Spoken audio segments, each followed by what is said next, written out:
Pakistan stock exchange में कारोबारी हफ्ते के आखिरी दिन शदीद मंदी, 1500 से ज्यादा पॉइंट्स की कमी, इंडेक्स 1,15,600 पॉइंट्स पर ट्रेड। नेशनल एक्शन प्लान की एपेक्स कमेटी का इजलास कुछ देर बाद होगा।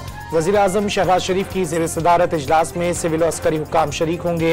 अमन अमान और नेशनल एक्शन प्लान पर अमल से मुतालिक अहम फैसले मुतवक्के। कुरम में कल काफिले की रवानगी के हिफाजती इंतजाम जारी, 1 माह में इलाके को बंकर से पाक कर दिया जाएगा। तर्जुमान खैबर पख्तूनख्वा हुकूमत बैरिस्टर सैफ का ऐलान। पाकिस्तान ने अक़वाम मुत्तहिदा की सलामती काउंसिल के गैर मुस्तकिल रुकन के तौर पर जिम्मेदारियां संभाल लीं। सलामती काउंसिल में होने वाली तकरीब में पाकिस्तानी मंदूब आसिम इफ्तिखार ने सब्ज़ परचम लगाया।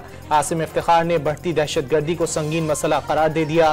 पाकिस्तानी कौम और हुकूमत की मुश्तरका कोशिशों से इफरीत पर काबू पाने का अज़्म। 26 नवंबर को डी चौक पर एहतजाज का केस, इस्लामाबाद की मकामी अदालत ने उमर अयूब की अबूरी जमानत में 9 जनवरी तक तौसीह कर दी।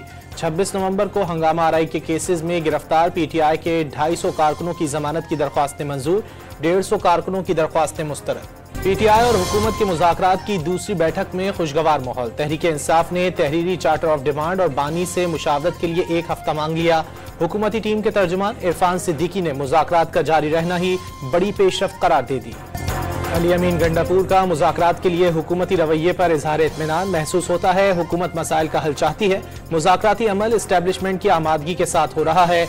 लग रहा है हालात ठीक होने का वक्त आ गया। वज़ीर आला खैबर पख्तूनख्वा की गुफ्तगू। 9 मई के 19 मुजरिमों की सजा मुआफ़ी खुशाइंद करार दे दी। साना है 9 मई के 19 मुजरिमों की सजाओं में मुआफ़ी का ऐलान। मुजरिमान ने कानूनी हक इस्तेमाल करते हुए रहम और मुआफ़ी की पटिशंस दायर की। ज़ाब्ते की कार्रवाई मुकम्मल होने पर पिशावर जेल से 6 अफराद रिहा। मजमूई तौर पर 67 मुजरिमों ने रहम की अपील दायर की। रहम की दीगर दरख्वास्तों पर मुकर्ररा मुद्दत में कानून के मुताबिक फैसला किया जाएगा। ISPR का एलामिया। वफाकी वज़ीर दाखिला मोहसिन नकवी का इस्लामाबाद में नेशनल पुलिस अकेडमी की अपग्रेडेशन का ऐलान। दौरे के दौरान अकेडमी हॉस्टल और मैस का मुआयना, ज़ेर तरबियत अफसरान से मुलाकात की, सहूलियात से मुतालिक दरियाफ्त। सिंध के सीनियर वजीर शर्जील इनाम मेमन के रेड लाइन BRT में हायल रुकावटों के खात्मे, काम की रफ्तार तेज करने के अहकाम। मुल्तान में मखदूम रशीद के करीब मुसाफिर बस सड़क पर खड़े ट्रक से टकरा गई। हादसे में 1 शख्स जाँ बहक, 2 जख्मी। खुश्क मौसम के बायस फजा फिर जहर आलूद, कराची दुनिया का आलूदा तरीन शहर बन गया। AQI 258 रिकॉर्ड, लाहौर 221 के साथ दुनिया का तीसरा तरीन आलूदा शहर। 10 साला सारा शरीफ के कातिल बाप पर लंदन की जेल में हमला, इरफान शरीफ हमले में जख्मी, गार्ड्स ने हमलावरों पर काबू पा लिया। और खराब कारकर्दगी के साथ कोच गौतम गंभीर से इख्तिलाफात, सिडनी में ऑस्ट्रेलिया के खिलाफ 5वें टेस्ट से भारतीय कप्तान रोहित शर्मा बाहर, जसप्रीत बुमराह क़यादत कर रहे हैं।